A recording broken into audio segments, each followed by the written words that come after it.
Hey there guys, and welcome to FP1, and it's breaking news coming out of Grove today as Williams have announced that they're considering either the full or partial team sale of their team, and that they've also ended their sponsorship deal with ROKiT with immediate effect. Now of course Williams signed this deal with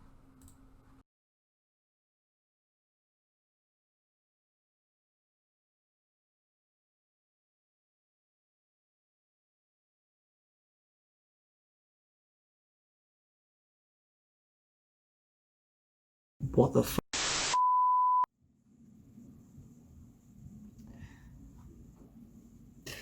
Yeah, you can tell I've run out of ideas, can't you? Hey there guys, and welcome to FP1. And if we go back to May, we obviously got the release of Williams' financial figures for the last calendar year, and it wasn't particularly good. They then brought with that news that they would be splitting with title sponsor ROKiT with immediate effect, and the whole livery and everything would be completely changing. So if their situation wasn't bad already, it's just got a hell of a lot worse. Now, this surprised a lot of people, not just because they were splitting with ROKiT, but also because, you know, ROKiT are involved in a lot of things in the motorsport world. And it's not just Formula 1, you've got Formula E, you've got the W Series as well.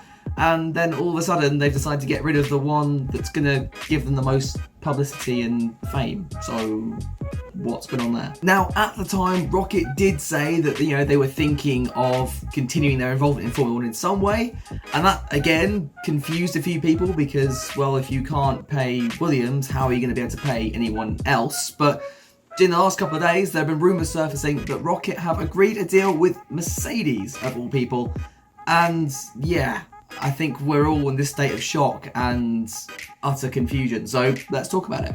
Oh, and one other thing before we do get started, it is about 35 degrees in my room. That's obviously 31 degrees outside, plus a computer, plus studio lights, plus this room that's just a sauna anyway. So if it looks like I'm melting in this video, I do apologise for that one.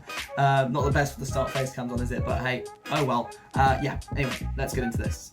So let's start by delving into that Williams deal in a little bit more detail.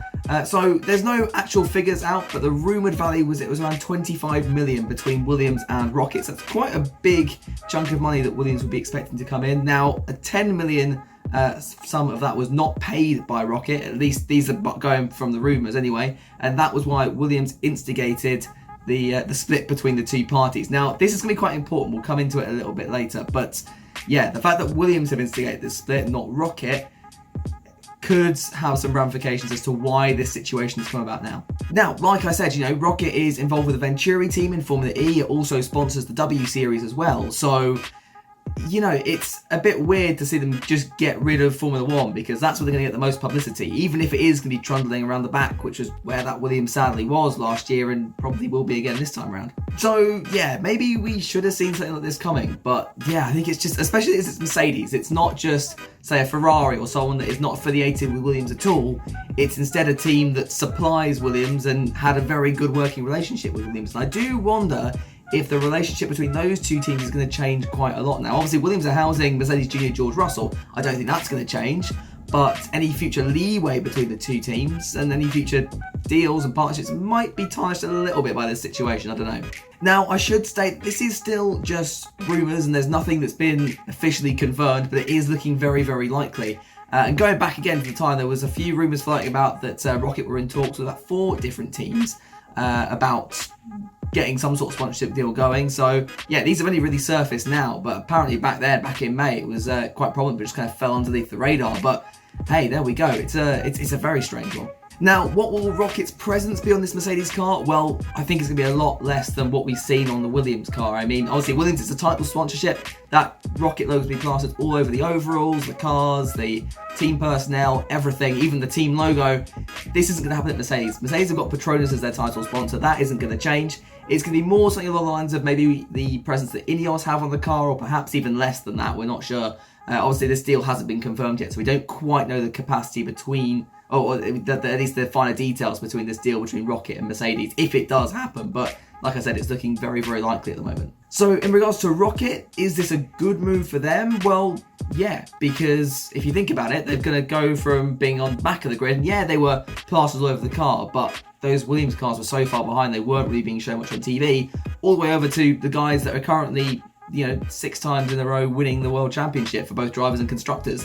any sponsorship that lands on that car is going to get seen in the news feeds a lot more than it would be the backmarkers. So even though they're going to be on the car a lot less than they were on the Williams, it's still looking at least that that ROKiT could probably get more attention off this Mercedes deal than they would with Williams, which it's a shame because Williams is such this brilliant team, this historic team, but obviously in the last couple of decades they've kind of fallen away, and especially in the last couple of years things have really kind of hit the fan. So yeah, it's just a massive shame, really. Now, the other rumour that's floating around is that Williams are considering a lawsuit against ROKiT, and this is very, very risky because for me, I don't think ROKiT would have been so public about this, and this deal would not have come together so quickly if there wasn't any wriggle room in this contract. So as I mentioned earlier, it's the fact that Williams split with ROKiT, not ROKiT splitting with Williams, which I think might be the deciding factor here.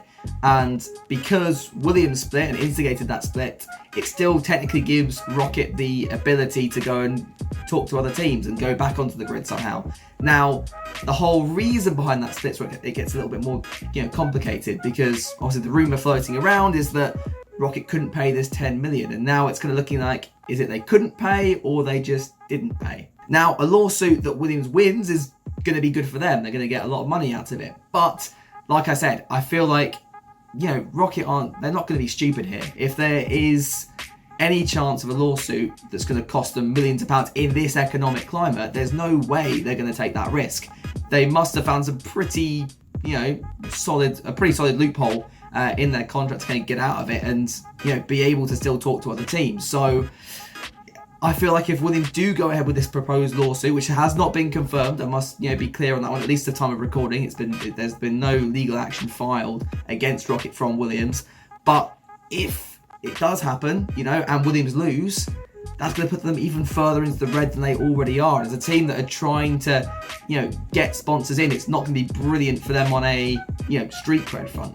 So really though, this video was just to kind of let me see what you guys think. So it's a bit of a short one, I know, but pop me a message down in the comments and basically say what you think of this situation. Were ROKiT in the right here? Should they have stayed with Williams? Do you think Williams has been hard done by, or have ROKiT just done what they need to do in this kind of economic situation where you've got to try and get the money in? So it's a bit of a difficult one. For me, I've got to kind of side with Williams a little bit. I think they've been hard done by, but that's just my opinion. Tell me if you agree or disagree down in the comments. And of course, while you're done, don't forget to leave a like on the video and of course subscribe as well. There's going to be a very, very exciting interview, or hopefully a very exciting interview coming out either over the weekend or early into next week. It's honestly, for the channel, this is massive. Like, it blows everything on the channel out of the water. I'm not going to give anything else away than that. And now I've said that, I know it's not going to happen, but fingers crossed, if you're still seeing this anyway, that this interview is happening and it's going to be very, very exciting. So stay tuned on the channel. It's going to be a very good one.